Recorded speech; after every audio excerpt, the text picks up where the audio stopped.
Selamat malam pemirsa, gurita bandar narkoba terus menjulurkan kaki-kakinya untuk merengkuh korban yang lebih banyak. BNN, Polri, dan juga PPATK mengungkap adanya transaksi besar hingga 3,6 triliun rupiah. Spektakuler, siapa di balik transaksi itu? Adakah aparat terlibat di dalamnya? Primetime News akan membedahnya bersama saya, Zakia Arfan.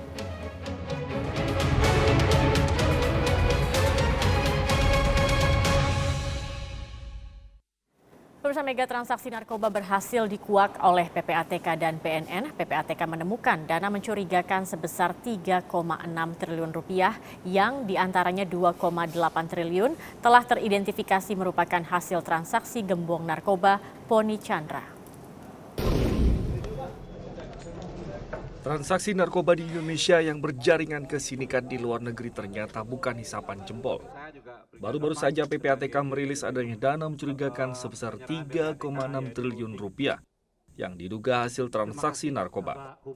2,8 triliun rupiah diantaranya sudah diketahui merupakan hasil transaksi narkoba oleh gembong narkoba Poni Chandra. Dana 2,8 triliun rupiah hasil transaksi narkoba Poni Chandra ini tidak hanya disimpan di Indonesia, namun juga ke 32 perusahaan dan bank di luar negeri. BNN sudah berhasil menyita 67,1 miliar rupiah. Dana sebesar 3,6 triliun rupiah ini merupakan hasil transaksi narkoba sejak 2014 hingga 2015. Uang ini tidak semuanya digunakan dan disimpan di Indonesia, tetapi dikirim ke luar negeri. Tadi yang saya sebutkan ada 32 perusahaan dan bank yang menerima di luar negeri. Dengan adanya temuan ini, publik seakan diingatkan kembali dengan rilis koordinator Kontras Haris Ashar yang mempublikasikan percakapannya dengan Freddy Budiman. Transaksi narkoba ke luar negeri diantaranya ke Tiongkok sudah sering dilakukan oleh Freddy dan komplotannya. Mulusnya transaksi narkoba ke luar negeri menurut Freddy seperti yang dituturkan Haris dikarenakan adanya backup dari oknum TNI, Polri, BNN bahkan Bea Cukai. BNN dan aparat hukum lainnya harus mempersiapkan langkah hukum pencegahan, diantaranya bekerjasama dengan perbankan untuk mengawasi transaksi dan pembekuan rekening yang dicurigai aparat hukum. Selain itu, ancaman tindak pidana pencucian uang juga diterapkan sehingga diharapkan para pelaku tidak mudah menyembunyikan dana hasil transaksi narkobanya. Dari Jakarta, Tim Liputan Metro TV. PPATK dan itu kan hari ini. Seperti apa bisnis narkoba senilai 3,6 triliun rupiah dijalankan dan siapa pemainnya? Adakah keterlibatan aparat dan mengapa setelah serangkaian eksekusi mati bandar narkoba masih juga tidak jera? Untuk menjawab sederet pertanyaan itu kami sudah hadirkan sejumlah narasumber bersama kami di studio. Saya akan perkenalkan terlebih dahulu ada pendiri Gerakan Nasional Anti Narkotika Granat, Henry Yosodiningrat. Selamat malam, Bang Henry. Kemudian juga ada Irjen Polisi Purnawirawan Beni Joshua Mamoto, mantan Deputi Pemberantasan BNN. Selamat malam, Pak Beni. Kemudian juga bergabung bersama kami melalui sambungan satelit dari Bandung, Jawa Barat, ada Kepala Pusat Pelaporan dan Analisis Transaksi Keuangan PPATK, Bapak Muhammad Yusuf. Selamat malam, Pak Yusuf.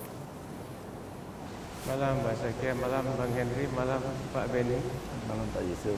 Baik, saya akan ke Pak Yusuf terlebih dahulu. Pak Yusuf, ini transaksi cukup besar 3,6 triliun dan sudah terdeteksi bahwa 2,8 triliun adalah transaksi kejahatan narkotika.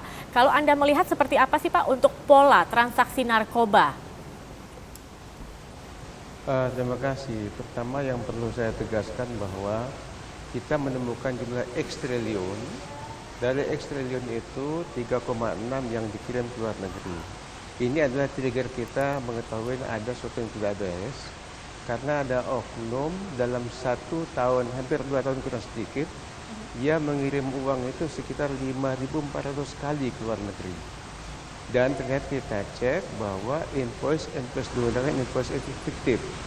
Kemudian kalau kita lihat juga bahwa tidak ada seperti kartu pengenal impor atau apa tidak terlihat, sehingga kita mensium bahwa ini hal yang perlu didalamin. Kita mundur ke belakang, kita cek ternyata uang ini berasal dari seseorang, jumlah X triliun, yang X tadi berasal dari salah satunya adalah Poni Chandra itu. Nah, sehingga kita menyimpulkan bahwa transaksi besar ini berkaitan dengan namanya TPPU dan narkotik. Yang perlu saya tegaskan bahwa kita menemukan yang begini bukan satu, tapi seperti akan ada lagi. Sehingga yang perlu kita harapkan adalah kerjasama semua pihak. BNN kita bantu, Polri kita bantu, dan juga kita bantu. Karena Artinya, Pak Yusuf, dilihat untuk dari pola transaksi narkoba ini tidak ada pola-pola khusus yang Anda lihat dalam transaksi-transaksi keuangannya yang ada, atau polanya berbeda-beda, Pak Yusuf? Kalau kita lihat polanya pasti by cash, tapi pada saat dia ingin menyelamatkan uang ini agar bisa dikirim pada pihak tertentu, maka mereka menggunakan namanya vehicle, antara lain perusahaan-perusahaan fiktif. Ada perusahaan messenger, ada perusahaan impor-impor, ada perusahaan-perusahaan di bidang biro jasa. Setelah kita cek ke lapangan, kita cek bisnis menbakum, itu nggak ada yang terdaftar kemudian perusahaan seperti paper company saja. Nah, sehingga kalau kita lihat bahwa dengan pola yang sudah kita katakan seperti ini, kita akan mampu membongkar yang lainnya. Sehingga sekarang yang perlu kita harapkan adalah kesigapan dari para penegak hukum menindaklanjuti temuan PPATK ke depan. Dari PPATK ini, tetapi dari berapa rekening, Pak Yusuf, Anda menelusuri kemudian menemukan transaksi ini, ada beberapa rekening atau hanya satu rekening saja? Oh, banyak Mbak, banyak sekali. Ada Kalau berapa kita Pak lihat, banyaknya? Itu bisa puluhan, bahkan mencapai ratusan dia. Karena ini melibatkan seperti yang saya katakan, ada perusahaan-perusahaan vehicle di situ, bisa sampai dengan 16, 15, bahkan 20 perusahaan. Setiap perusahaan mungkin punya 3 atau 4, 10 rekening, seperti itu polanya. Artinya kemana dan siapa ini PPATK bisa mengetahui, Pak Yusuf? Kalau yang kita kirim pada penegak hukum sudah jelas sekali, siapa yang mengirim, siapa yang menerima, dituliskan ke siapa sudah jelas. Sehingga saya katakan tadi bahwa yang kita harapkan adalah kesungguhan, kita bantu para penegak hukum, dan saya apresiasi BNN. Karena ini kita serahkan pada bulan Maret, sekarang tersangka sudah ada. Oke, baik Pak Yusuf, tahan dulu, dan juga saya tentunya ingin juga mengonfirmasi kepada Pak Beni, terutama pernah di BNN gitu, apakah memang transaksi mencurigakan ini memiliki modus dan pola tertentu seperti apa? Kami akan membahasnya pemirsa usai jeda berikut ini, tetap bersama kami di Prime Time News.